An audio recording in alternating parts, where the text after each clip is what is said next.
All right, welcome in everyone. It's time for this week's Sports and Leisure History Look Back. We're going to be looking back at the history that we posted throughout the week of June 22nd. And as always, I'm joined by my good friend Clayton Hamilton. Clayton, how you doing? I am doing great. Just trying to figure out what kind of football to watch. Do I watch American football in training camp or Canadian football? Or do I stay up late and watch Aussie rules football? Or do I watch the beautiful game football? Or as we call it, soccer. But there's a lot of football. There is. All over the world. 4 different kinds. And there's even rugby if you want to get involved that way. Or Gaelic football if you like that in Ireland, which I do. It's kind of like rugby meets soccer for Gaelic football. So, plenty. Some of my favorite interactions with you, for everyone out there who doesn't know, Clayton and I text throughout the week and we're watching games or going to games and sending pictures from games. And some of my favorite texts were about Aussie rules football. I miss those texts. Yeah, it's a little tougher to see these days. During the pandemic, it was one of the few things that was on, and it was fresh and new, and so I could watch it. But yeah, I don't get a lot. What I really want to watch is Royal Ashburn Shrovetide football, which happens but once a year, and that's well gone. Though I've got to wait all the way till February for that to happen again. So yeah. What is the documentary Wild in the Streets? Is that the well, I think it's Wild in the Streets. We should watch that and do a review of it. That'd be great. Fantastic. Yeah, that is that cultural phenomenon that is remarkable. But yeah, all sorts of football around the world this summer.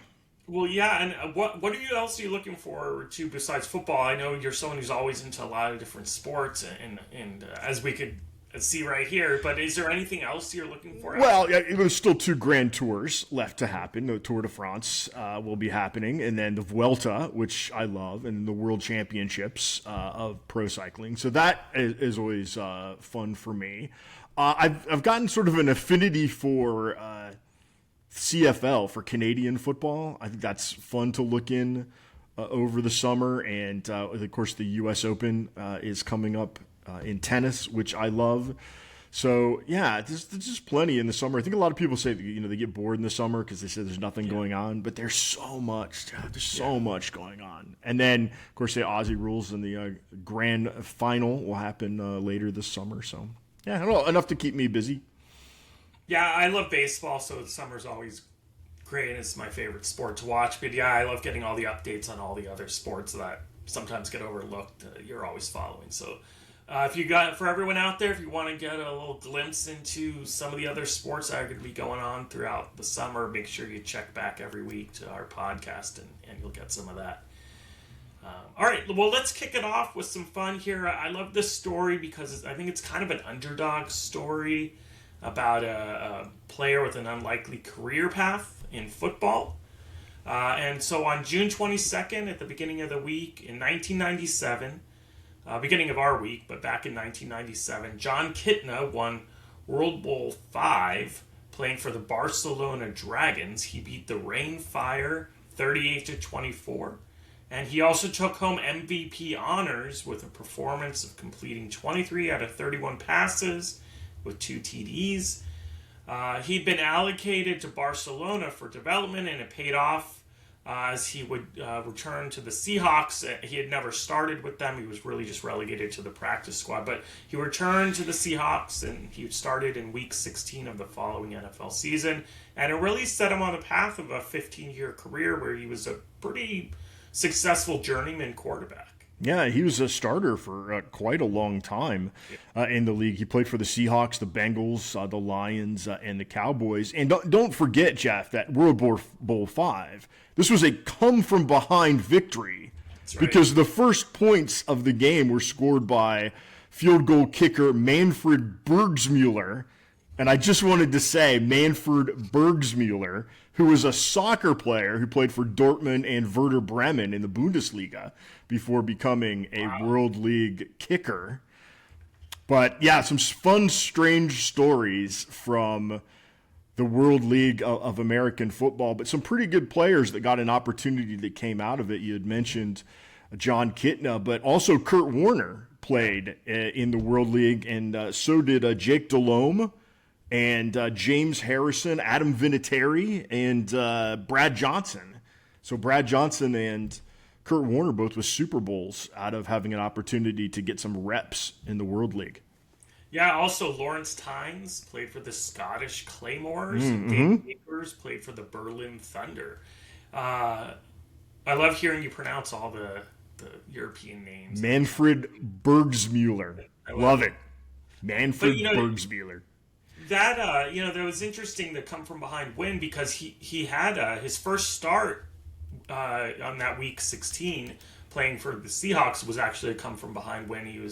They were down 21-3 to the Raiders, and he came from behind and won 22-21. And he made a little bit of a sort of name for himself. He had a number of notable fourth quarter comeback wins throughout his career. But I think it was really a good example of sort of became a very good systems quarterback.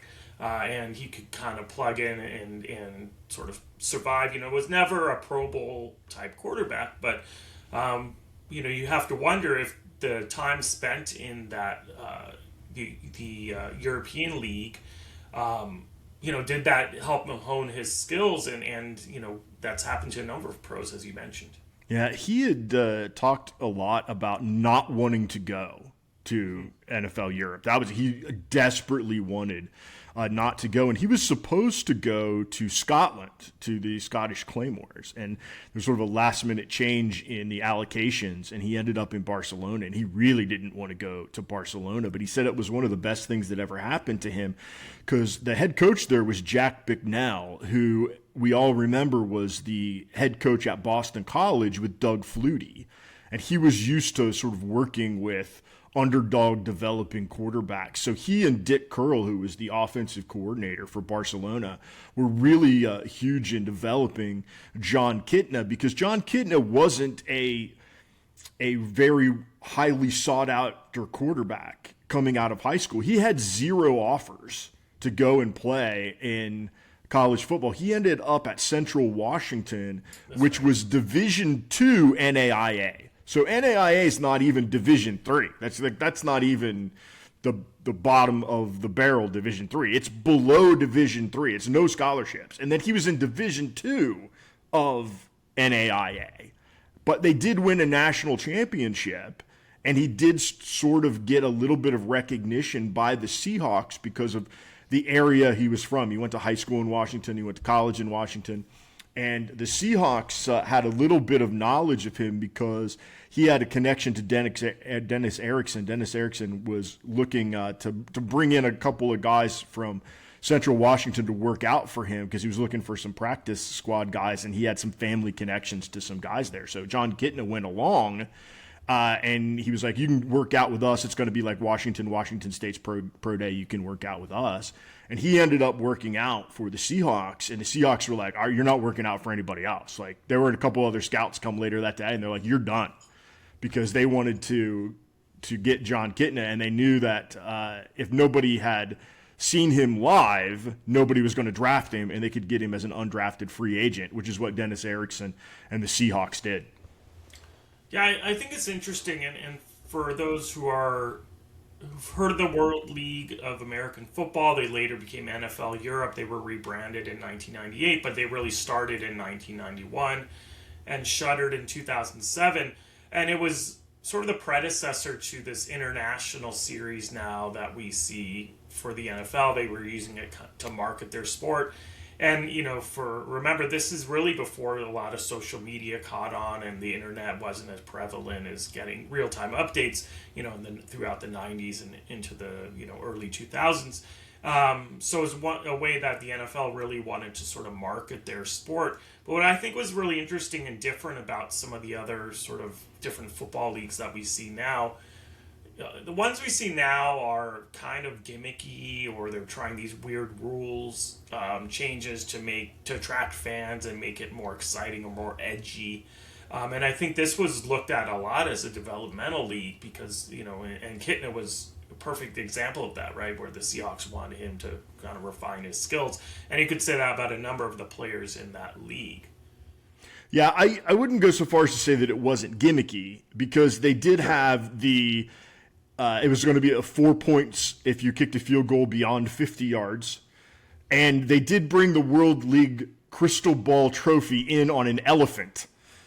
So there was that, and then there was some of the nods to making it more like a collegiate atmosphere with the bands and the flares in the stands and things. But I think what was different than what ended up being, at least with what we're seeing with the United Football League now, like forget about the XFL and the USFL. So the XFL and the USFL were created to try and be rival leagues. They were supposed to be like, we're going to compete with the NFL, which is really silly to think that that is a real possibility in the 1990s world in which you live in. And yes, with AFL, NFL, and things are just being created and it's just starting, yes, that's one thing. But once you have something as established in behemoth as the NFL or Major League Baseball, NBA, you need to figure out how to work with them and how to exist, which is what NFL Europe was. They didn't really look so much at it as, yes, it was going to be a development league for players and for coaches and for scouts,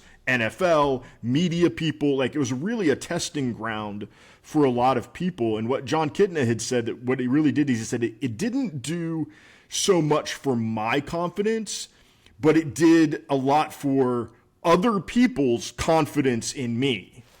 And I thought that was kind of really telling, because so many times, like, self-belief doesn't matter. It really doesn't. Can somebody who has a decision have belief in you? And that's what the World League really allowed other people to say, okay, well, now we have a proving ground. We have a set of data points. So now we can take a chance on somebody, because they're not going to look at poorly on me, because I can always fall back on, but he was the World League MVP and he had 400 yards in the championship game. Of course we're going to take a look at him. It validated people's insecurity as a scout or as a GM or any number of things. And we see that, like I said, not just in sports, but you see that in life all over the place. The decision makers oftentimes have zero cojones. They're the least likely people to go with their gut and instinct. They're all scared to lose what they have. And this gave an opportunity to say, hey, well, it worked here, so let's see if it works. It gives me like a pass to take a chance. It's interesting what you just said, that Kitna reflecting on his time and sort of what it did, where people felt confident with him, and he became quite a mentor to future quarterbacks in the NFL. And you have to wonder if sort of that experience, back when he was really trying to make it as a quarterback, and he needed people to see what he could do, that's a great opportunity to transition that knowledge to the next generation of quarterbacks. Yeah, and he said he really wanted to pass that along, because he got that an awful lot in his career. He was there sort of at the tail end of Warren Moon. And he said Warren Moon was very forthright and knew that John Kitna was one of the guys that could make him exit the NFL a year earlier maybe than he wanted to. But he was willing to share that knowledge about how to become a better quarterback. And when he went to the Bengals, when Mike Holmgren came in, because he was sort of Erickson's guy, and then Holmgren came into the Seahawks, and they sort of changed personnel across a number of position groups and within the coaching staff. And he ended up as a free agent in Cincinnati, and he was the starting quarterback there. And they drafted Carson Palmer, number 1, out of USC, Heisman Trophy winner, and they went with John Kitna. He was the very first year. They could have very easily said, Carson Palmer, here's your team.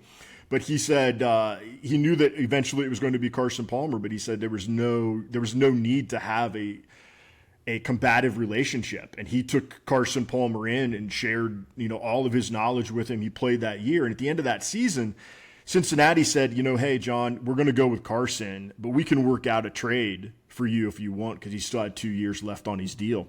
And he said, nope. He said, I'm going to be the best backup quarterback and help and friend to Carson Palmer that I can, because he was the best backup that he could possibly be for me, and I want to do that for him.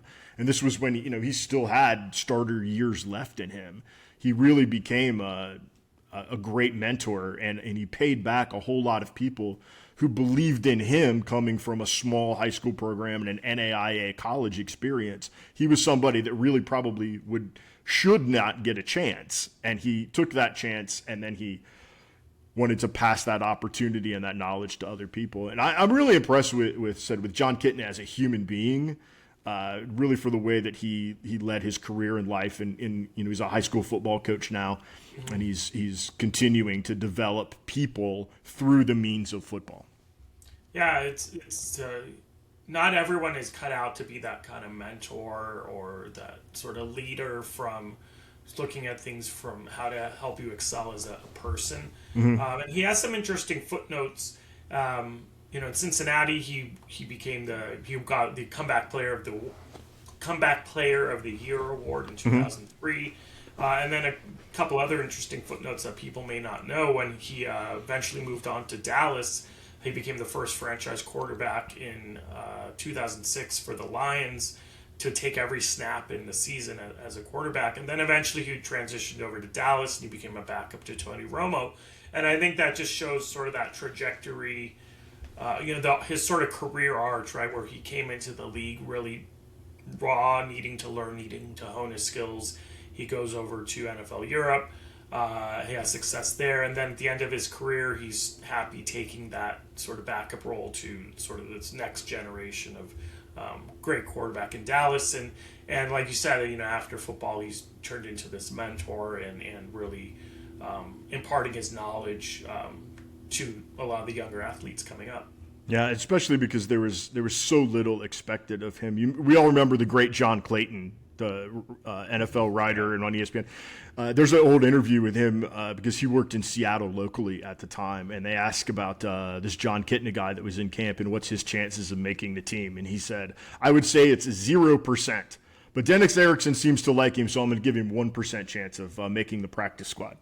And then 16 years later, there he is in the league. But it was a shame that the World League wasn't able to maintain, because I think the whole idea with the World League is they wanted it to be development, but they also wanted it to have its own identity and to be a spring league that would not just grow the game in Europe, but develop players, but become something that was constant and consistent. And they got some pretty big names to help them. Remember, Oliver Luck was general manager of one of the franchises. Lee Corso was a general manager of Orlando when they had some teams in the U.S. and some over in Europe. So they tried. It's just that they just kept losing money. They lost $30 million. And what's unfortunate is that there wasn't the will to be able to keep it going. Like, we look at the WNBA, right? The WNBA has lost money every single year, but they're committed to the idea of, if we keep this long enough and we keep at it, we're eventually going to get there.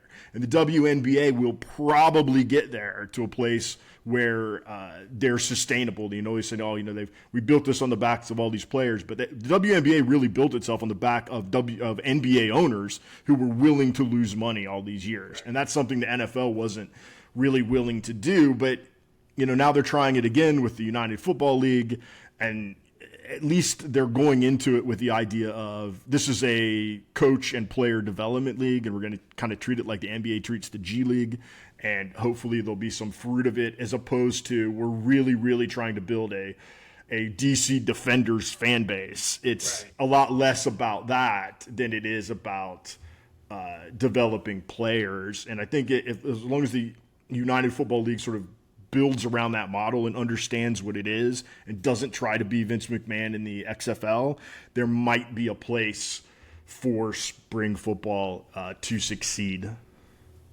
Yeah, you have to wonder if it's sort of bad timing, right? If it was, that was 20 years ago that they folded, or almost 20 years ago.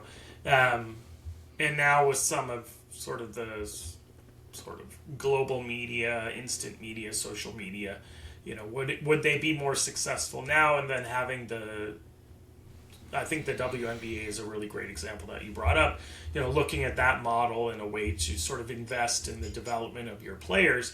Is that something that, if it had come out now, it kind of feels like when you try to revive something, people have already seen it and they're not that interested in it. And if it was new and it came out now and they have a lot to sort of lean on, and they're able to do a better job with marketing, something that could be more profitable, something that doesn't have as much overhead? Could it be successful now? So it's a question that I don't know if we know the answer to that, but it's an interesting question. And I think the question there, though, you have to find out is what was the point of NFL Europe? And I think if you asked Paul Tagliabue what the point of it was, he said he wanted to grow the game in Europe and have a league and a presence and develop players at that level. And then when Roger Goodell came in, Roger Goodell killed the NFL Europe. He killed it. He was like, we don't need this anymore. We're going to play regular season games over there. So for Roger Goodell, Europe is a money grab. Right. He doesn't care about developing a league necessarily or developing players. Roger Goodell cares about selling merchandise and making money. And Roger Goodell, that's what he cares about when he talks about globalization of the game. Roger Goodell's not talking about kids in Rome playing football. He's talking about kids in Rome buying jerseys and buying the products that advertise with the NFL. And that's the difference between Roger Tagliabue and Roger Goodell, is Roger Tagliabue is trying to build something and create, and Roger Goodell is a salesman and a shyster, and he wants to come in and take every single dollar from every single person that he can without a regard in the world for his actual product. And so if it started now in NFL Europe, it would be a completely different idea with somebody like Roger Goodell behind it, as opposed to somebody with more integrity like Paul Tagliabue. Yeah, no, I think that's a great point. Definitely both are different commissioners motivated by different things. Paul Tagliabue, immensely better commissioner than Roger Goodell, and in my opinion, I think that's not an uncommon belief. I wanted to ask you really quick, you mentioned earlier watching the Canadian Football League. Do you look at that as a variation of football like these other leagues? Like it seems more like it's been around a lot longer, obviously, and it's got its own traditions and its own game and its own identity. And in my opinion, you look at that as it's not really a competitor; it's just a parallel to football. It's just but would you put it in the bucket of something like NFL Europe or more like the XFL, or how do you look at the Canadian Football League? I would look at the Canadian Football League as if it's almost its own entity, because it's not NFL football and it's not college football. The rules are significantly different. There's an extra player. The end zones are 20 yards instead of 10. There's an extra 10 yards on the field. It's wider. It's almost like an entirely different game. On some levels, it's like if you take rugby union and rugby sevens, they're both rugby, but they're different games. And that's the way I look at Canadian Football League. And for me, the Canadian Football League on some level is more entertaining than the NFL. Like for me, it goes college football, CFL, NFL. NFL is the most septic, sort of less entertaining of any of the three football leagues. I understand it's the highest level, but honestly, if you go to an NFL game, it is a really kind of septic feeling to it. There's no real difference in any stadium that I've been to. They're all kind of the same. It's like a reproduction of the same product with different colors. Whereas if you go to a college football game all across the country, every stadium you walk into is going to be it's a different experience. And that's the way it is with the CFL. It's kind of like a different in-stadium experience, is significantly better than the NFL. But also the games in college football and in the CFL tend to be more exciting as a product than what the NFL has become in the past 26 years or so, 20 years. Wow, and that is a hot take from Clayton. College football, CFL, then NFL. The NFL, yeah, and it really said it goes back to Roger Goodell. If you want to have a top one list of people that have ruined sports, Roger Goodell would be on that list, on the top one. Well, it's interesting. Maybe the CFL needs to do better marketing around, take advantage of some people who are disillusioned with the NFL, and the CFL could really do some marketing around that and try to bring in some fans. Maybe we need to organize a watch party, a great watch party. The CFL did try in the 80s or the early 90s. They brought in a number of teams into the United States to try to create in that market. I think that they could. I don't think that they did it wrong. They tried to bring like 7 or 8 all at one time. But I think if they brought in one team and get the Canadian Football League up to 10, that would be good. The other problem the CFL has is they run right now on CBS Sports Network. But as soon as the NFL gets here and they start in the fall, it's like there's no more. They're no more on TV. So you go through like the beginning part of the season and get to follow it, and then the real meat of the season, like the last 7 or 8 weeks, they're like off TV, and then they're back for the playoffs when you've already moved on to college basketball and college football. So they have a television distribution problem in the U.S. But if you haven't seen Canadian football, it's significantly more entertaining than an NFL game. All right. Well, let's move on. We're going to move on from football to football. And on June 28th in 1998, France defeated Paraguay 1-0 in the round of 16 at the World Cup.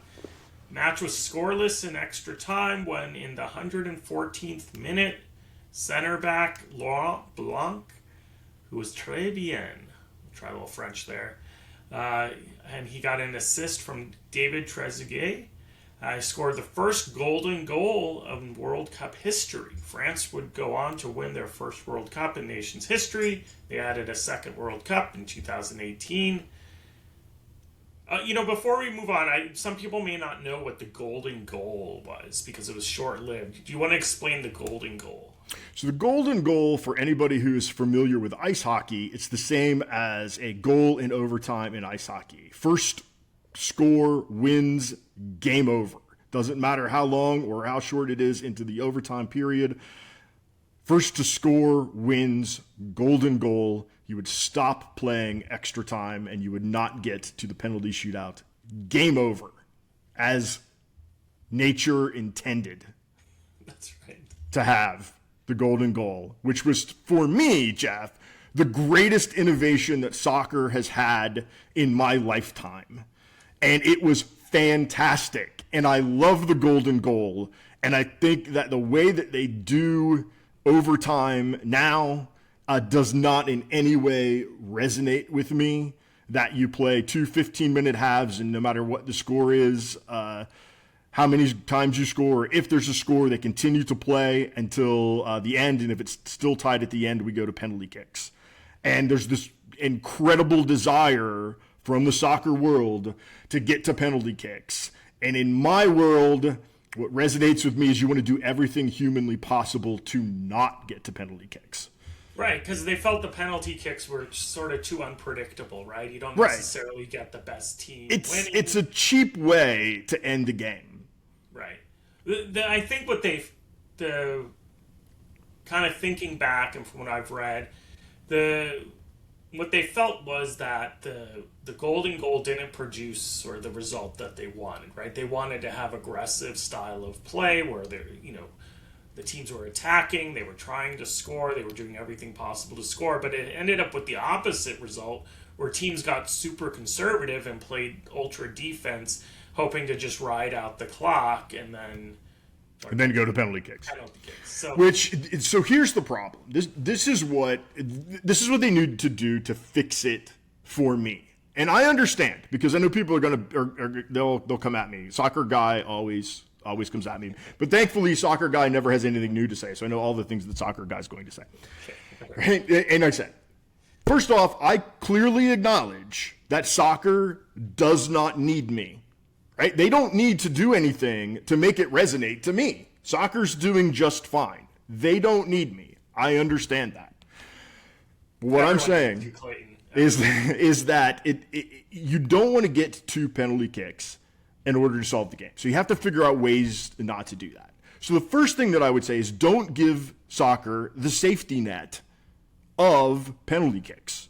You do like the NHL, and you play until there's a goal. Now, the first thing soccer guy will say is, well, they're running 90 minutes and they're going to be exhausted and somebody's going to die and they need water and blah. Like, they're going to say that, right? That's the first thing that's going to come out of the mouth. So you have to amend the rules. I understand that. You don't want guys running, for 280 minutes, right? So every team in the World Cup, they've got a 26-man roster. 26, right? That means they've got 3 goalkeepers. So you got 23. You got 10 guys that are out on the pitch, and you got your 3 substitutes. That's 13. You still have 10 guys that are never going to get in the game. Once you've used your 3 substitutes, Jeff, you're done. You got 10 guys on the bench that cannot enter the game. So you amend the amount of substitutes that you can have. You can still replace every single person that has started the game in the overtime. If you amend the amount of, once you reach certain milestone markers, you can replace guys. Now, soccer guy will be like, well, you can't do that because just because your country's deeper than mine, I shouldn't lose. And I'm saying, well, yeah, you should. You should lose because you're not as deep. You should. Just like they always say, well, just because I got scored on in overtime doesn't mean I should lose. That's exactly what it means. That is exactly what getting scored on in overtime means. You should lose. Right. So if they amend it and don't give you the safety net of the penalty kick, and you build in water breaks, and they can build in water breaks because they do it all the time when it's hot, even during regular time, they build in water breaks. So don't give me you can't build in water breaks. Of course you can. You can build anything you want. You can create anything you want. You are not beholden to anything because you're creating new rules. You can do whatever. So that would be what I would want to see them do in order to end it. Because if you go to penalty kicks in the knockout portion of a tournament, it's just empty. You feel empty. Yeah. You feel like you've wasted your time. And if you want me, that's what you need to do. Now I understand I said you don't want me. You don't need me. You don't want me. You're gonna laugh at this because I don't think that penalty kicks are fun. They always say, what do they say, Jeff? Penalty kicks are exciting. They're exciting. You know what else is exciting? If we're just gonna do stuff that's exciting. You know what would be exciting, Jeff? You know what would be exciting? Let's put 1,000 rattlesnakes out on the pitch. Like, that would be exciting. It would be stupid, but it would be exciting. So exciting for me is not having to watch an entire afternoon go down the tubes on penalty kicks. Well, and then NFL Europe tried a lot of exciting things, right? Bringing out the crystal globe on an elephant. Exactly. Come on now. Well, XFL had the scrum for instead of the coin toss. Remember that?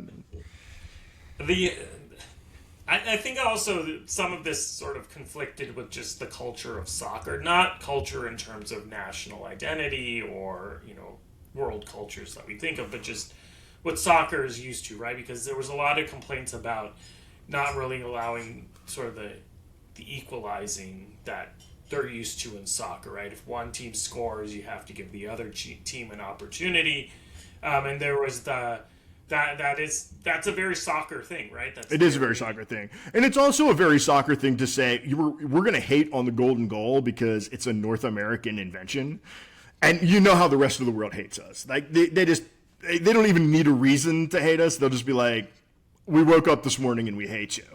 And so because golden goal is extremely North American, I think there's a lot of people that automatically want to find a reason to not like it, even though it makes great sense. If you get scored on in overtime, you should lose. The dumbest thing I ever heard when arguing with soccer guys, they're like, well, in basketball, you get to score again. And I'm like, if you don't understand the difference between the nature of basketball and the nature of soccer, I can't help you. Like, I cannot help you. Hey, maybe that's the new rule for basketball. Go to overtime, and the first one to make a basket. First one to make it right would be, yeah. So, like I said, if you're that guy, then you're the guy that's got you're the patient that's got 7 days to live. And I would just say, you know what, knock yourself out. Go have a chocolate shake and some fries and enjoy, because I can't do anything for you, right? If you don't know the difference between the nature, I said, of soccer and basketball. Right? So here's an interesting factoid for you. The 4 notable golden goals in World Cup history, and this only ran from 1998 to 2002, so we're only talking about 2 tournaments, so there's not a lot of examples, but there's the France versus Paraguay one that we just mentioned in 1998, and then there's three notable ones in 2002: Senegal versus Sweden, South Korea versus Italy, and Turkey versus Senegal. Senegal included on two very notable golden goals. It's interesting little fact there. Yeah, but I think I said if you just say to yourself, we are committed to not ending a game on penalty kicks. Let's find a way golden goal can fit in, because, and as I said, that's where I differ. I never ever, under any circumstances, want penalty kicks to decide, and so many soccer people live for it. That's the greatest thing that they can ever have, is 90 minutes plus extra time plus penalty kicks. They love it. And for me, that's one of the reasons that I said I don't hate soccer. I really don't.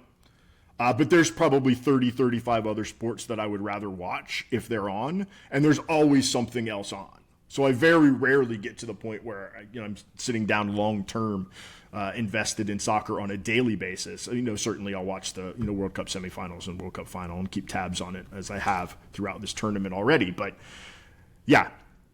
So would you be more inclined to kind of move soccer up in your list of favorite sports if they brought back the golden goal, or are you still resigned to just sort of keeping track of it from arm's length? Yeah, I would keep a track of it from arm's length. I don't think that would necessarily make it. It wouldn't move it up, but it would make it more enjoyable on the days that I do watch soccer. And I said I don't mind it being in a tie in group play or even during the regular season. Right. Ties don't bother me. I don't get upset about ties.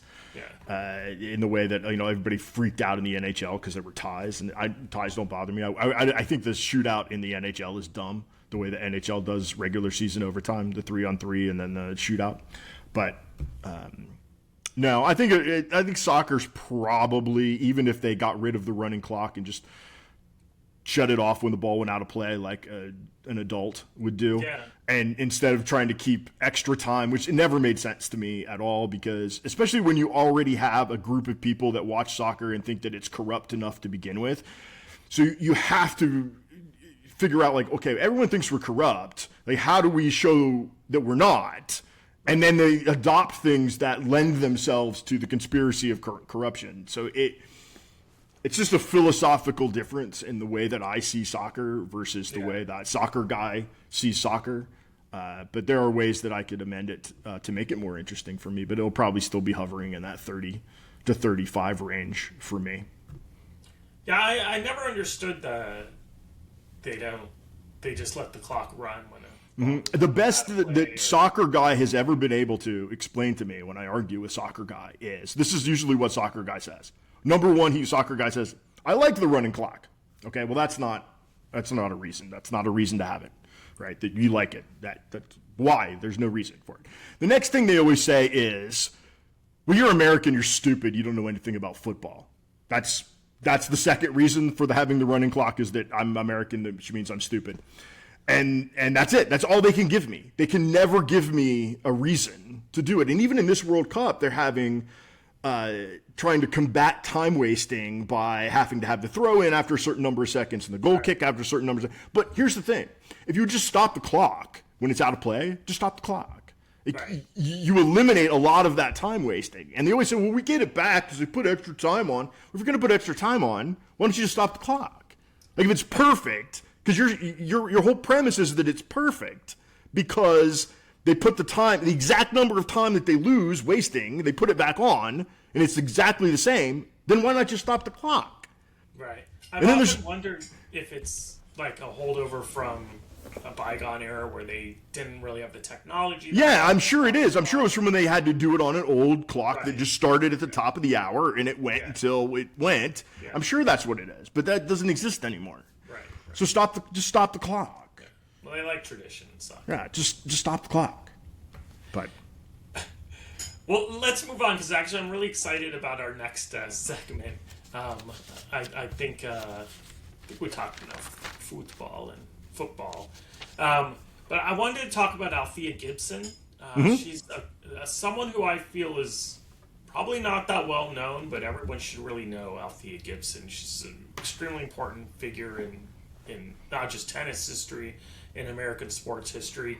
And on June 26th in 1951, she became the first black woman to play in Wimbledon. She defeated Pat Ward of Great Britain. She would lose eventually to another American named Beverly Baker, but she ended up winning the French Open in 1956, and then she did return to Wimbledon later, and she won in 1957 and 58. She also won the U.S. Open, although back then it was called the U.S. Nationals, and in the same years that she won Wimbledon, so 1957 and 1958. And she never did win the Australian Open, but she did reach the finals in 57. So she's very successful, really huge trailblazer in tennis history. And I just love reading about her and love learning about her, and I was really excited to talk about her. Yeah, more people need to know about her and her struggles and her importance in tennis. And I think if you asked most people, even people that work in sports, and you ask them, who's the first black player at Wimbledon, they're all going to say Arthur Ashe. Right. Everyone, and Arthur Ashe wasn't even the first black man that played at Wimbledon. That was B.M. Clark back in 1924. But Althea Gibson was the first black woman to play from any country in Wimbledon, and she was certainly the first to win. So she was a huge pioneer in the sport, not just in the United States, but worldwide. Yeah, and I think now when people look back, historians and political scientists, and they note that was really a big moment in the civil rights movement. Her success really did a lot for, Black Americans, African Americans, and it was, you had to put it in the context of what tennis really was, and still is to an extent, but really back then it was this country club sport, which was really accessible to only whites, and so breaking the color barrier in more than one sense. Jackie Robinson, obviously one of my favorite sports figures of all time. He entered a team sport. Althea Gibson really was doing a lot of this on her own, and she had to find the funding and the resources and get the coaches and the mentors who could really help her elevate through that sport and up to the top. And, when you're on a team sport, you have a lot of advantages of there's the famous Pee Wee Reese moment, right, with Jackie Robinson. But a tennis player, you really are kind of on your own, and she's endured a lot of racism. A lot of tournaments took place at country clubs. There was an event at a hotel that was honoring her at one point in the late 50s. She couldn't even get into that hotel because it was whites only, even though the event was honoring her. And I think she had the additional stress where her personality wasn't like a Jackie Robinson, where he was vocal and outspoken about equality and opposing a lot of segregation that was going on.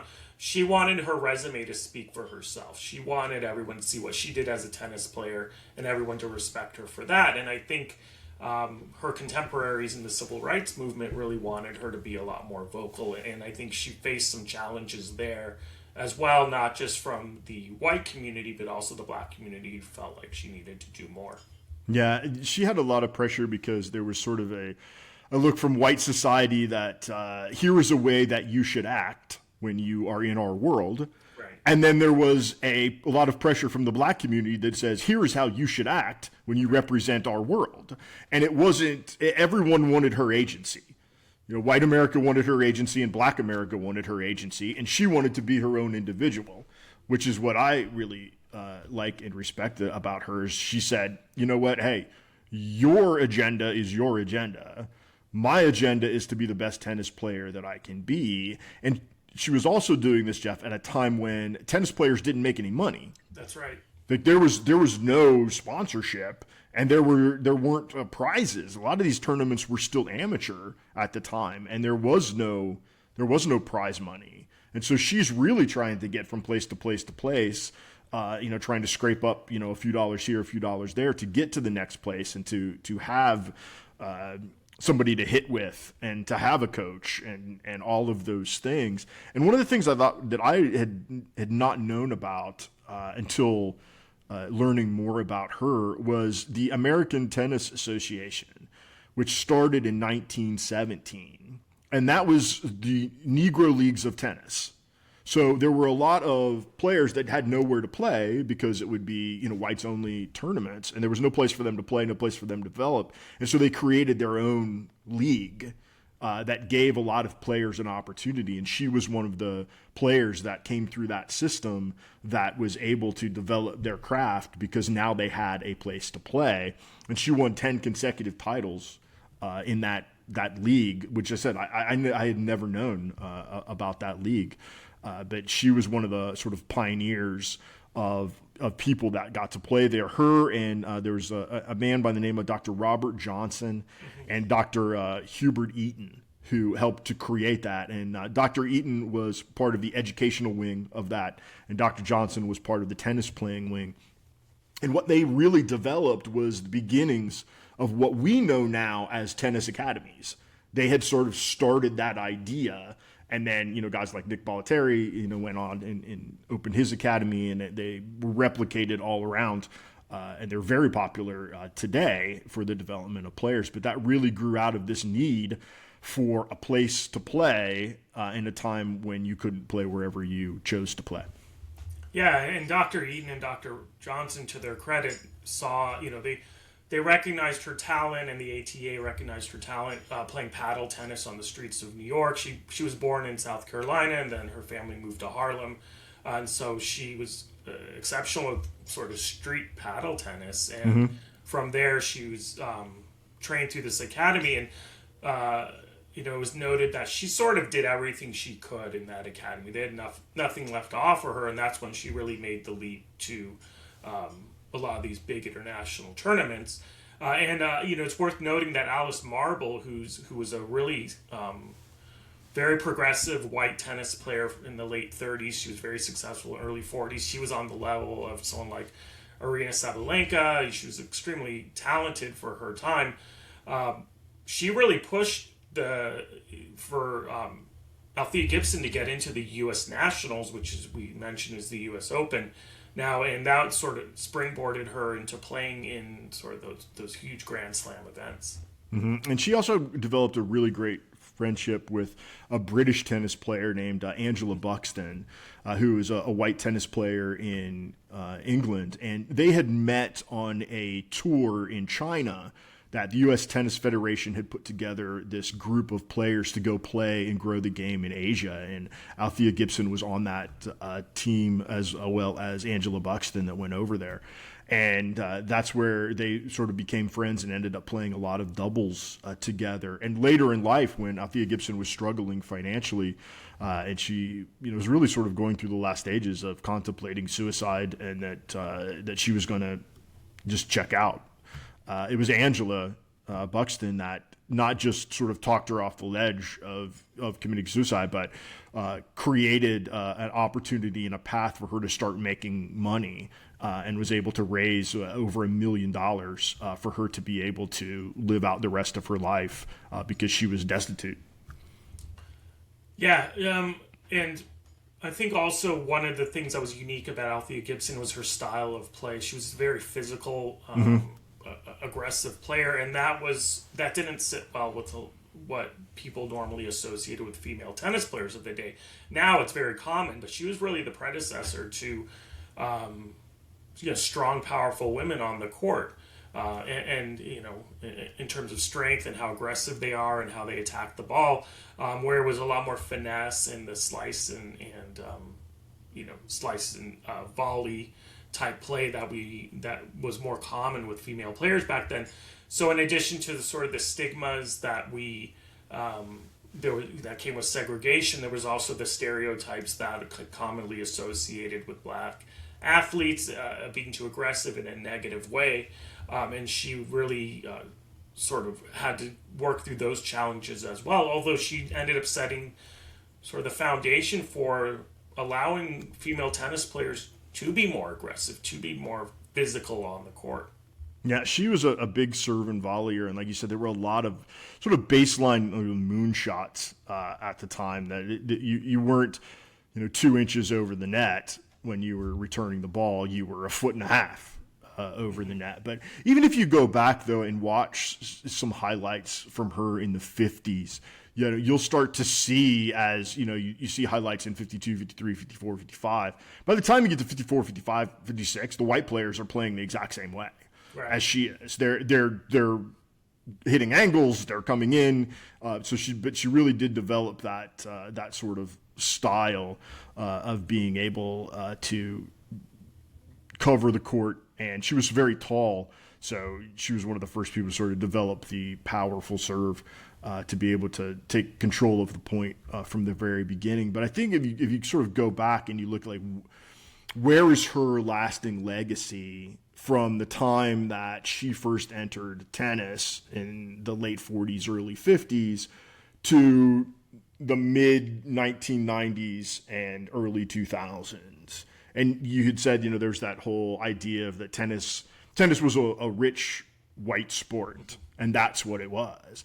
And if you still hold that belief now that tennis is a rich white sport, like you haven't been to a tennis match, like you haven't been to a pro tennis event, because it is in absolutely no way that anymore, particularly in the United States. And if you look at the top 15 women's players, right? You got Coco, and you've got Emma Navarro, and you got Madison Keys, and Anna Lee, and Haley Baptiste, and Angela Parks, and Taylor Townsend.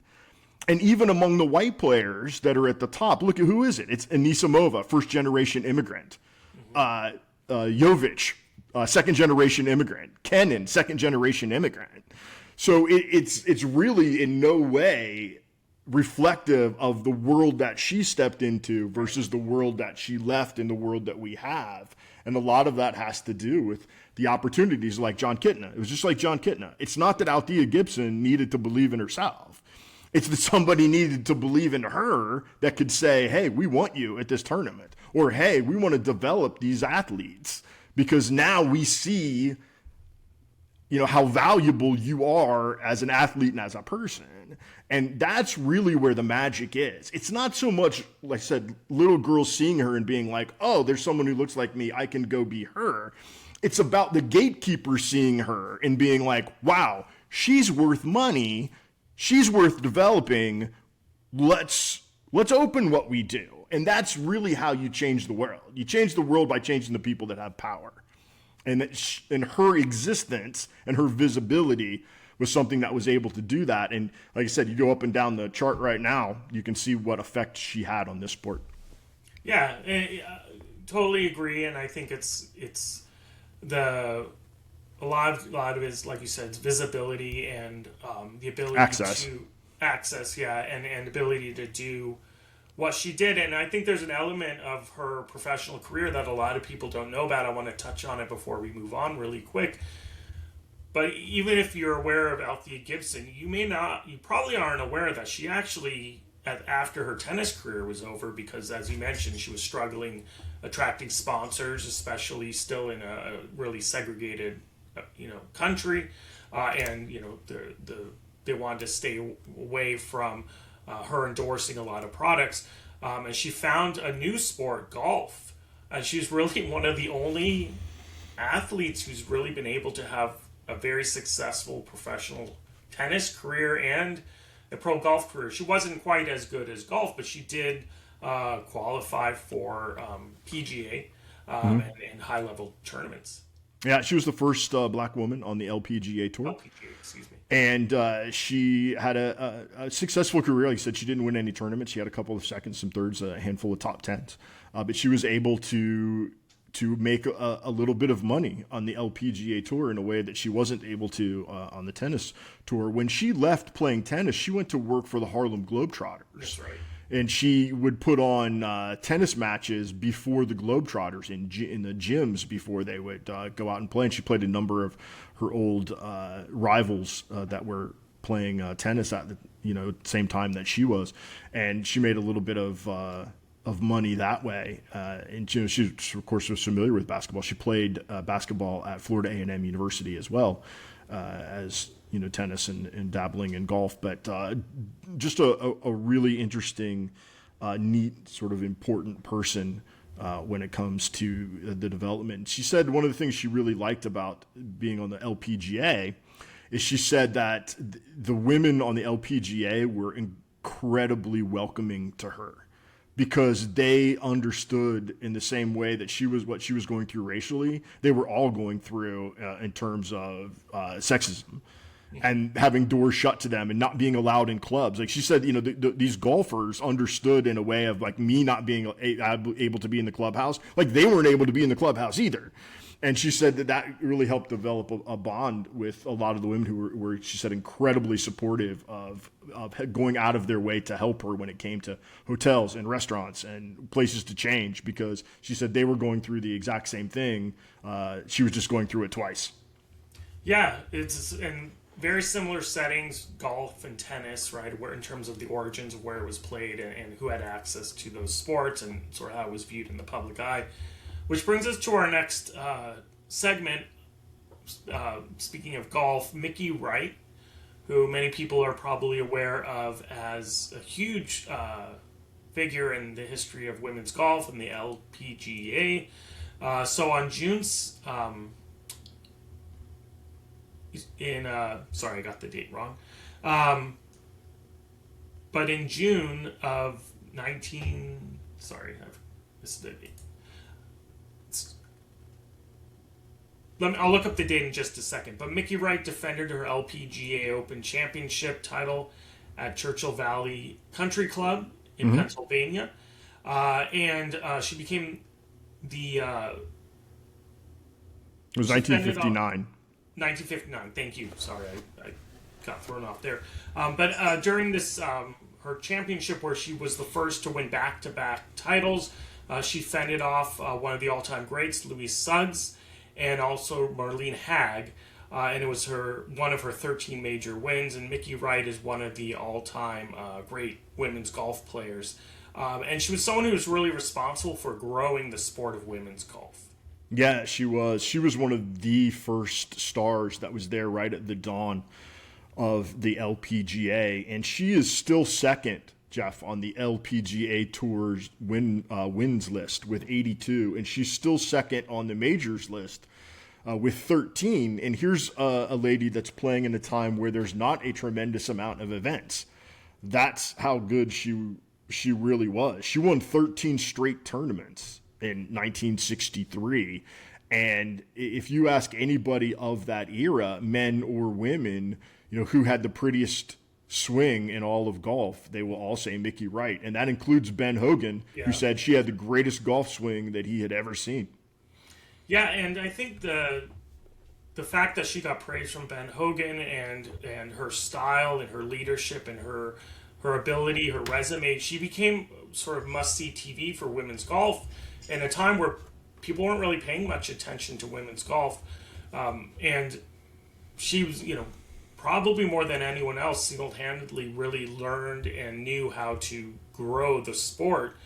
And, as we often discuss how sports sort of coincide with what's going on sort of socially, this was during the time in the late 60s where we had sort of the second wave of, women's liberation and feminism and so forth. And a lot of the female golfers were sort of trying to carve out sort of a place for themselves in the sport. You had the men's game, but they wanted to also elevate the women's game. And that was really something that Mickey Wright understood. She understood the moment at that time and where, what they could take advantage of in terms of this more visibility and push for equality.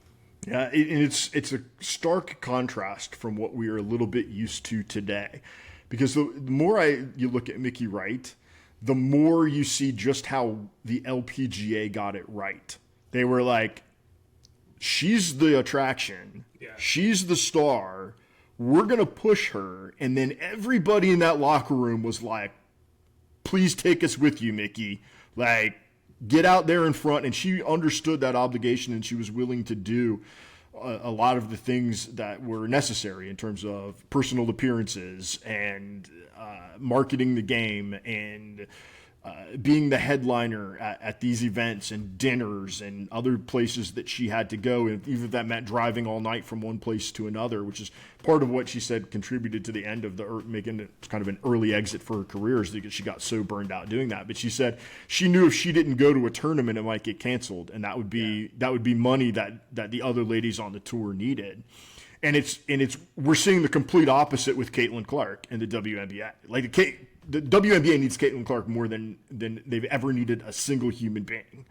And instead of promoting her at every moment, they're trying to pull back and promote everybody else. And all of the women in the WNBA, instead of saying, hey, Caitlin Clark, get some attention and we'll get attention too, they're like, no, pay attention to me, don't pay attention to her. It's like a complete and total failure by the WNBA to do what the LPGA did very successfully with Mickey Wright, because Mickey Wright she was Caitlin Clark 50 years ago. Sure, yeah, and I think obviously there's some challenges for team sport versus more individual, but I think you're right, and it wasn't just that a tournament could get canceled if she didn't play through it, and even if she was exhausted, she still made that effort. I think she understood that not just for the money that other players could earn or the experience, it was for the sport in general, right? Mm-hmm. She had to keep the momentum going and had to keep the visibility going. And she took a lot of those lessons to the LPGA when she was president of the LPGA and really did a lot to help promote it. She did a lot of sponsorship deals. She really put her face on the entire sport. And she was also still playing when she was president of the LPGA. Yeah. So that's another difference in, we look back at these history posts of how different the world was. She's the best player on the tour, and she's also the president of the tour. Yeah, I think nuts. I think it was also interesting that she took a unique approach. So she published a book, Play Golf the Right Way, which is not uncommon for a lot of athletes to do even now. But she got syndicated newspaper columns to talk about women's golf and sort of her thoughts and her experiences and what to catch, what's important, who are the best players. And she got that in newspapers all over the country, which is a really smart way of marketing her sport, really in an era when there wasn't a lot of thought put into how you market and brand an overall sport. So she had a lot of thinking back then, what we would just consider normal and promotional approaches and marketing, but it was really unheard of back when she was heading up the LPGA. Mm-hmm. And at the end of the day, what was really so great about her is she was a star, but she also won. And it's like when Tiger Woods was winning all those events, or Jack, you came to see her win, and she did. 9 times, Jeff, on the LPGA did someone win 10 tournaments or more in the same year. So 9 times that happened. 4 of those times was Mickey Wright. Yeah. She is there were... Go ahead. No, go ahead, finish your thought. I was going to add on to that. I was going to say that she was so popular that when the USGA opened their museum, there are 4 people that got a permanent exhibit at the USGA museum. That's Ben Hogan, Bobby Jones, Arnold Palmer, and Mickey Wright. That's getting it done. She was incredible. You mentioned she's second on total wins list, and that's a pretty incredible because there's a lot more opportunities for wins now, and she's still second on that list. From 1961 to 1964, she won 44 tournaments and 8 majors, and she led in tour wins, scoring average, and money. Yeah. So she was getting it done on all fronts. And she was the youngest player to reach 30 wins, 40 wins, and 50 wins. Yeah. But what it all comes down to is that it comes down to that swing, and it comes down to her desire to be relevant. And these are days where the women that were in the tournament would have to help set the course up the day before. Can you imagine that? You can imagine folks coming to do that. But it all had to do with keeping that swing and keeping it about the sport. And she said one of the great quotes, and I love this quote, Jeff. She said, "I don't care how far I can hit my 6-iron if I can't hit it accurately." And I just wish that she could be a pitching coach and come out to major league teams and be like, "I don't care what your spin rate is. if you're throwing ball one.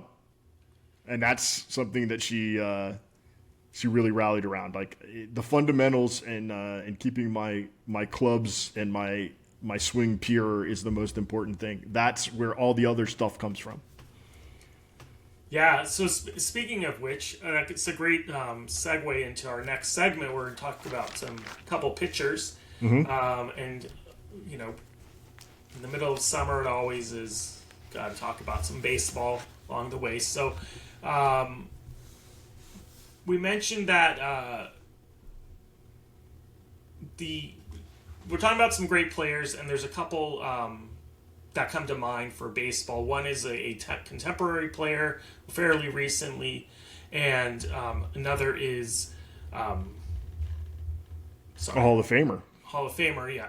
And so we have Don Sutton we talked about, and then also we talked Felix Hernandez, and I wanted to just kind of get your thoughts about one. Don Sutton is, I think, one of the more underappreciated Hall of Fame pitchers of all time. And then Felix Hernandez, who recently has been on the Hall of Fame ballot. He's entering his third year of eligibility, and wanted to just kind of get your thoughts on him and his Hall of Fame run. Yeah, it's so odd because when you look at these two players, when Don Sutton was being considered for the Hall of Fame, and here's a guy with 324 career wins, and he didn't get in until his fourth time.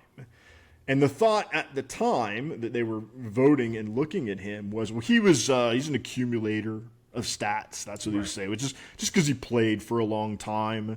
That's why he's got those stats. And then you look at the opposite side, Felix Hernandez, who is going to be the sort of template and litmus test for the modern player who doesn't have a ton of wins and doesn't have a ton of years and is not an accumulator of stats, but is an accumulator of a great short run. And so that's the great question. Is Felix Hernandez, who got 40% on his last attempt, which was his second on the ballot. So a lot of people are saying he's projecting to go, I don't know, maybe 5 or 6 years he'll make it in. Is he the new template for what a modern Hall of Fame pitcher looks like? Because here's a guy that's sitting with, 100 and something wins, right? As opposed to 300. I wanted to say on the volume side for Don Sutton, I think it's a little bit, we're not talking about sort of journeyman who kind of went to a number of teams and just sort of was a number 3, number 4 pitcher his whole career. I mean, I think it's pretty amazing that he played for 23 years from age 21 to age 43. He made more than 30 starts in every single season except 1968, where he had 27, 1981, where he had 23. Which was the strike year. Strike year, yeah. And then 1988, he had 16, but that was his final year at age 43. So you're making over 30 starts, and I think that's, volume is one thing, but we're talking about quality outings. He's 10th all time in shutouts. He's got, probably top 30, 35 pitchers of all time. He has very respectable stats like ERA and so forth. And when you look at volume and you start adding on to ERA, that's something that really doesn't favor a pitcher, right? A longer period of time, you're usually expecting that ERA to get a little bit higher, especially as he pitched so late into his career. So I think the volume argument is a little unfair, and I do think he does get penalized for that because people seem to overlook it. But we're talking about 23 very good years. And also, yeah, it was volume, but it was good volume for the full time. He had 756 career starts, Jeff. He never missed a start due to injury or illness. And he's number 3 on the all-time starts list behind two guys that you might be familiar with, Cy Young and Nolan Ryan. So it's Cy Young, Nolan Ryan, Don Sutton. And it's funny you said, he wasn't really like a back-end starter, but he kind of a little bit was in that when he joined the Dodgers, he joined the staff of Sandy Koufax and Don Drysdale. And when he left Oral Hershiser and Fernando Valenzuela. Right. So, but he was a very good pitcher. If you're going to win 11 games in 21 seasons, that's just flat getting it done. More than 300 wins, more than 3,000 strikeouts. And so for me, like Don Sutton, there's no question Don Sutton is a Hall of Famer. And I don't know why he was a fourth ballot Hall of Famer instead of a first ballot Hall of Famer, but he's a Hall of Famer nonetheless. The great question for me becomes, is Felix Hernandez going to be a Hall of Famer? Because to see him pitch from 2009 to about 2015, you would say 100%. Absolutely. But he doesn't have the longevity numbers, and he really just has that little 6-year window. And we saw what a small window does for a guy like Dale Murphy. Mm-hmm. Dale Murphy had an incredible 6-year window, 5, 6, 7-year window. And they keep saying, that's not enough, that's not enough, that's not enough, Dale Murphy. And Dale Murphy never got over, 26%? And here Felix Hernandez already is at 40%. So are we looking at pitchers now in a very different way than we were looking at them in Dale Murphy's time and in Don Sutton's time? Because if you take the overall numbers of Felix Hernandez, who was very good for that short period of time, he stacks up against Johan Santana and Dave Stieb and Ron Guidry and a bunch of guys who are not in the Hall of Fame. So if he's basically Johan Santana, why has Johan Santana got 2% and kicked off the ballot, and why does Felix Hernandez have 40% and trending upwards? Yeah, I think that it's an interesting point you bring up because he'd be looked at totally different now, right? What are teams paying for in terms of salary? A lot of times they cite volume, right? A pitcher can throw a lot of innings, can give you a lot of starts. And he's probably pretty decent. And Don Sutton gave you a lot of innings, a lot of starts, and he was more than pretty decent. He was very good. I think one of the things he suffers from and probably contributed to getting voted into the Hall of Fame a little bit later than he should have is, he didn't really win a Cy Young. He didn't win a Cy Young. He didn't have any of those superb seasons. But he was also going up against... He was always sort of, second or third best player in the league. So not winning the Cy Young is really not an indictment on him. It's just the era that he pitched in. And it's kind of, you mentioned, being on the team with Sandy Koufax and Don Drysdale. That's kind of like saying, oh, there was another guy on the Braves. His name was like Tom Glavine or something because he had Greg Maddux, right? So, right. Suffered a little bit from that. But still very good, still really reliable, and that's something that would be highly valuable now. Mm-hmm. Yeah, it's odd because there was all that talk when, remember Jack Morris, right? That Jack Morris is not a Hall of Famer and blah, blah, blah, right?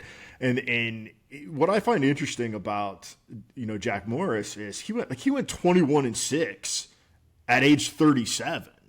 So yeah, his last two, age 38 and 39, were not his greatest years. But listen, Babe Ruth's last 2 years were not spectacular, right? But what's really weird about Felix Hernandez is that it was such a short window. Yeah. And it was a dominant window, but it was really, really short.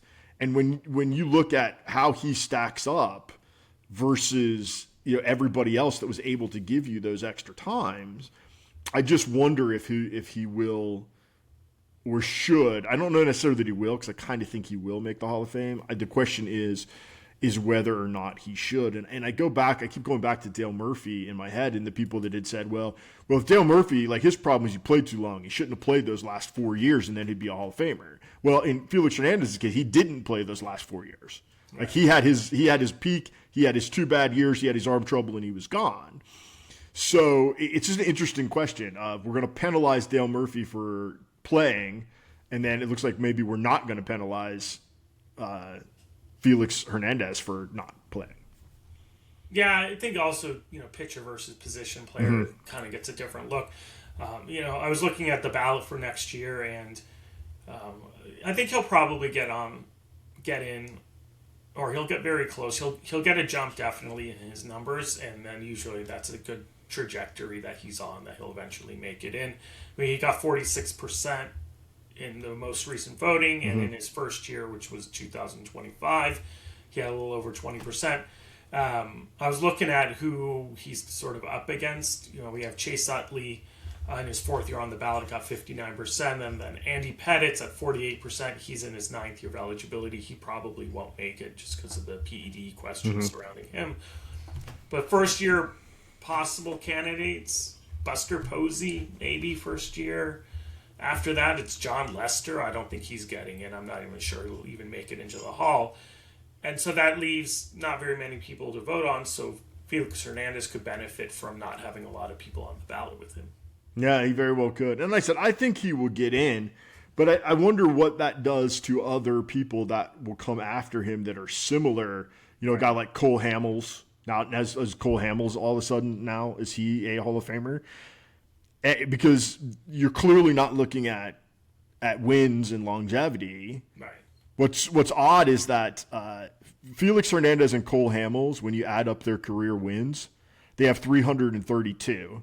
Don Sutton had 324 by himself, and it took 7 more seasons for Hernandez and Hamels to combine for that. So I don't know. I just feel like it's like a miscarriage of justice that it took Don Sutton that long to get in the Hall of Fame when you compare him to what other guys are doing, particularly when a guy like Felix Hernandez is getting all this traction. His WAR's very close to Jimmy Key and Jamie Moyer. His JAWS is very close to Frank Viola and Roy Oswalt. His WAA is very close to Oral Hershiser. He's behind Dave Stieb in WAR and in his wins. He's behind Ron Guidry, ERA. He walked, way more people than Guidry. And these are all guys that are not lined up for the Hall. They're not even, they're sort of, I don't even know if these guys are Hall adjacent. They're just, pretty good players for their era. And Felix Hernandez is somehow vaulted ahead of them because of that really, really great peak that he had from 2008 to 2015. So it'd be fun to see what the future holds for starting pitchers. Yeah, I think also, Felix Hernandez he was a top 8 Cy Young candidate. He won one Cy Young. He got second twice. And in 6 seasons out of his, more than a third of his seasons that he pitched, he placed very high in Cy Young voting. So I think his body of work is short, but during the period that he was, he was good. He was really good, and it's a large part of his career. What do you think about this number, though? This is the one that stood out to me because there is all that made of that short peak. That his WAR 7, right, which is your 7 best seasons, all right, is 38.5. And you know what the average is for starting pitchers that are in the Hall of Fame? 49.8. So that's like 11 lower than the average. Yeah. For his peak. So I don't know. It's interesting. Let's put it this way. I always thought that Felix Hernandez was great television, and I was very excited every time that he pitched because I like guys striking out and I like guys getting out. So I will not be. I can't believe he's in the Hall. Like I'm not that guy. I'll be like, oh great, that's awesome that he's there. But I do wonder what he is. He is the litmus test, and if he's the benchmark, what does that mean for guys behind? Coming in. I think it's really interesting. We're at a turning point. That turning point was Jack Morris, and now that turning point is going to be Felix Hernandez. So I'm going to put you on the spot. If you had to vote today, you were part of the committee. Would he get your vote? No. Okay. All right. Dale Murphy would. Now we're gonna. I think we'll have a Dale Murphy reference. That's right. Episode. That's right. Go back in the archives. Look for the Dale Murphy. All right. Well, I think I'm with you. I think he's borderline, but a no for me as well. Although I think he had a very cool nickname, King Felix, and anyone with a cool nickname probably gets a little bit of a nudge for me. But what he did on that post was he hit a grand slam, and that was his only only at bat of the season, and he ended up with a 4,000 slug for the year. So that was pretty exciting. All right, well, we're almost out of time, but I wanted to just do a quick talk about college baseball, because we don't get to talk enough college baseball. And also, especially for a school normally associated with winning, but not in baseball.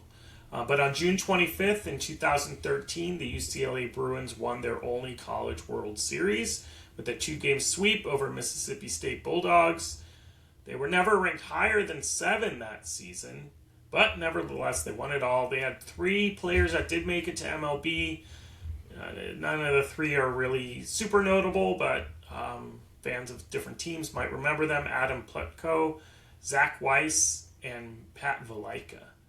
And there's another one, James Caprillion, also. Oh, James Caprillion, right. Yeah, so 4.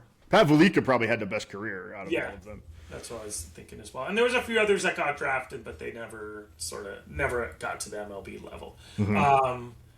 Do you remember that team? I remember that team extraordinarily well because it was their, they had gotten there in 2010 with Garrett Cole and had lost, and then they were back in 2013. And I was actually working on a movie at the time, and I was so mad because we were shooting when they were playing on that Monday. I was so mad, and I was like trying to find TVs in the property that we were shooting at to watch what was going on. But it was a pretty lackluster second game. They won 8-0. But what was neat about that team was that they were a huge small ball team.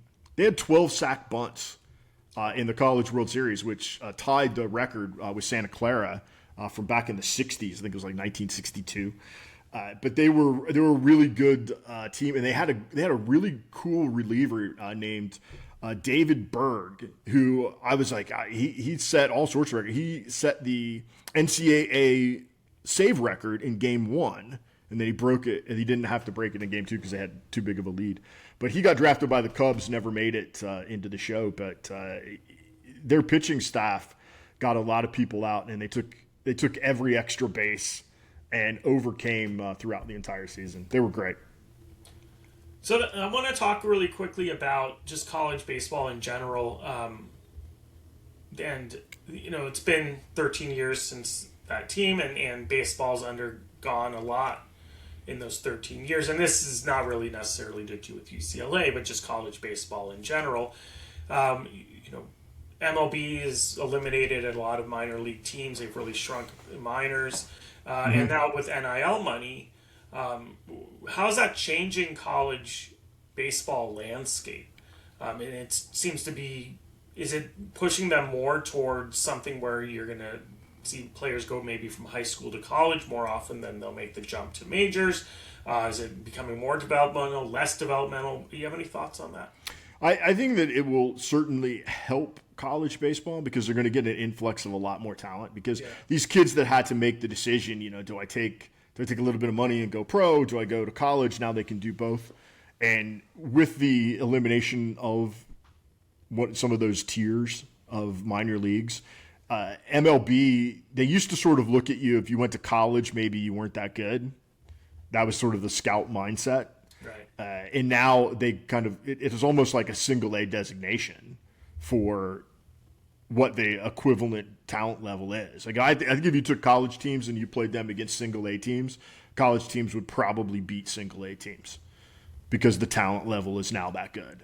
And you also get to see them in a win now situation. A lot of times in the minors, and a lot of players don't understand this when they're in the minors, they think, well, everybody there is a prospect. And why are we doing these things? Because it's not helping us win. I don't understand. Winning does not matter in the minor leagues, right? You are there to do a specific thing. And generally speaking, out of your organization, you might have like 20 guys that you have any hope for. And everybody else is just good enough so that those 20 guys can play. Right. And you might think you're a prospect, but you're not. You're there to serve somebody else. And so I think seeing them in a winning environment where winning the game and doing things to win the game is more important than you're just working on a specific skill set will tell you a lot about a player, which is pretty neat. Yeah, I think that also with a lot of the changes going on with MLB and the minors, teams are reducing their scouting footprint. So they're relying a lot more on college teams that are getting more advanced as analytics become more accessible and player development becomes a bigger thing in college sports. So the MLB teams can work with college teams to get a better sense of what those players are like and what they've developed how they've developed during their college years. And yeah, maybe it's the better path for a high school student to go through the college ranks first for their own, not just for the sport in general, but for their own personal development. So that it could end up being something that's a really good thing for those players. Yeah, I think it'd be really good for pro baseball, and it just is the thought of kind of the beginnings of how they started to look at college differently. It was right about this time in 2013, 2014. They were really starting to have a bigger footprint. But UCLA in this tournament, Jeff, in the Super Regional, they had to beat Cal State Fullerton to get there. And on that Cal State Fullerton team, Chad Wallach, Michael Lorenzen, J.D. Davis, and Matt Chapman were all on that good team that they beat at Fullerton. So that's there you go. Solid Fullerton team.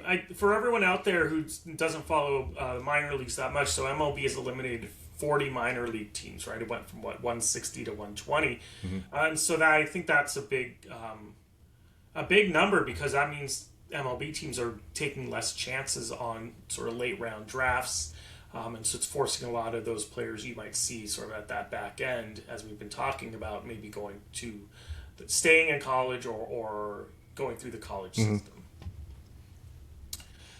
Okay, well, Clayton, we're going to wrap it up there. Ran a little bit long, but it was always great talking to you, and I always love our discussions. I know we go off on some tangents, but I really enjoy all the stories and the venting especially. So everyone out there, we're going to see you next week. But I want to make sure you follow us at Sports and Leisure on Facebook, on Substack, on YouTube. Subscribe and share and comment. If you do comment, we'll make sure to respond to those comments during our show. And as I always like to say, as much as we love talking about history, we love sharing it even more. Thanks, everyone. Thanks, Clayton. All right. Bye, guys.